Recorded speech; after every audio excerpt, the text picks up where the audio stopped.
Satu hal yang menarik juga dari hasil Populi adalah bahwa Anies itu dari hasil survei Populi itu bisa melewati Ganjar ya. Iya. Itu bagaimana tuh?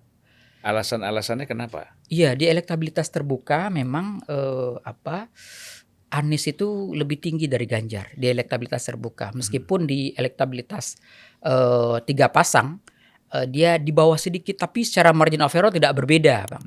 22,3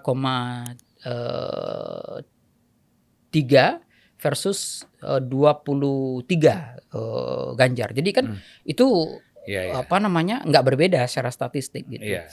Nah, dugaan saya barangkali mungkin karena Anies itu lebih, pertama dia memang rajin turun gitu dan rajin Hadir di mana-mana. hadir di mana-mana dan dia tidak terlalu seolah-olah terlibat di dalam konflik ini seperti. Jadi masyarakat mungkin menilai ini calon yang relatif fine-fine aja gitu. Dugaan saya dia naik ini karena suara Ganjar tergerus juga. Jadi mungkin ada kontribusi dari ketergerusan suara Ganjar. Misalnya suara NU mengalami penurunan gitu. Suara NU mengalami penurunan ini gitu. Itu sebagian beralih memang ke Anies gitu. Nah, Muhammadiyah ya dari dulu memang sudah kuat ke Anies gitu. Malah suara Muhammadiyah di data kita, suara Muhammadiyah yang ke pasangan Ganjar Mahfud malah tidak ada gitu. Jadi tersebar antara Anies dan Prabowo gitu. Tapi Anies masih lebih kuat.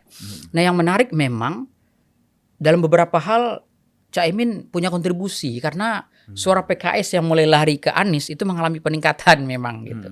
Jadi ini juga memberikan kontribusi yang besar juga gitu.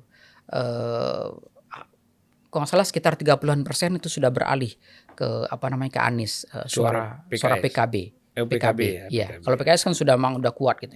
Tapi PKB sudah mulai beralih gitu. Jadi dalam beberapa hal gitu, Caimin punya kontribusi juga. PKB ini artinya kan dukungan dia terbesar kan dari NU ya. Betul. Masyarakat NU. Iya. Di samping masyarakat umum ya. Iya. Nah, kira-kira apakah yang banyak masuk ke Anies ini suaranya dari sisi NU-nya atau dari yang lain? Lebih banyak memang dari sisi struktural PKB-nya memang dia pengaruh PKB-nya, politik NU-nya gitu. Meskipun NU tradisionalis masih masih terpecah. Jadi memang NU tradisionalis agak terpecah nih memang nih. Kalau dulu kan mostly masih ke Ganjar gitu.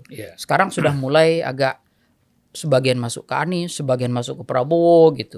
Jadi NU yang menurut saya yang sangat terbelah memang suaranya gitu. Pendekatan-pendekatan ke pesantren kan lumayan gencar Anies belakangan ini.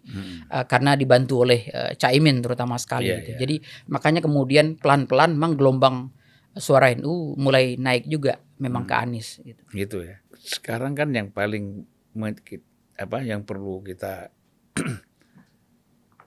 jawab ini,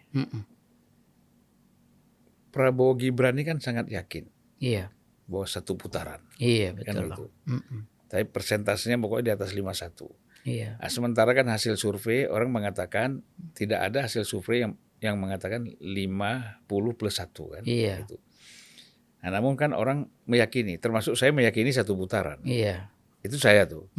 Satu putaran itu yang unggul menurut saya, ya kan? Kan boleh saya berandai-andai.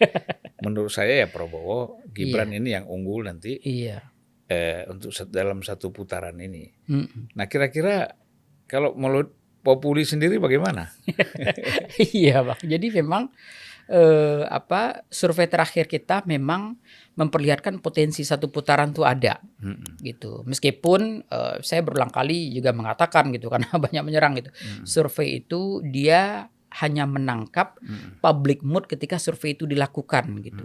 Sehingga pasca survei itu jika ada dinamika politik yang intensif mungkin akan berubah gitu.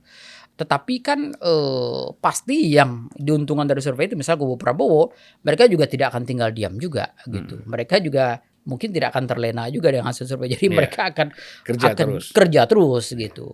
Meskipun katanya yang lain, joget-jogetnya Prabowo itu pengaruhnya besar juga itu. Di TikTok itu tinggi penontonnya. Iya, ya kan? Betul Kan Bang. sering sekali ada event-event Prabowo joget gitu kan. Iya benar. Gitu. Jadi ada beberapa video TikTok juga bahkan memframe Pak Prabowo ini imut ini. Karena goyangnya dan sebagainya gitu. Jadi asal jangan jatuh aja. Betul, jangan jatuh aja itu yang penting gitu. Kata orang gemoy.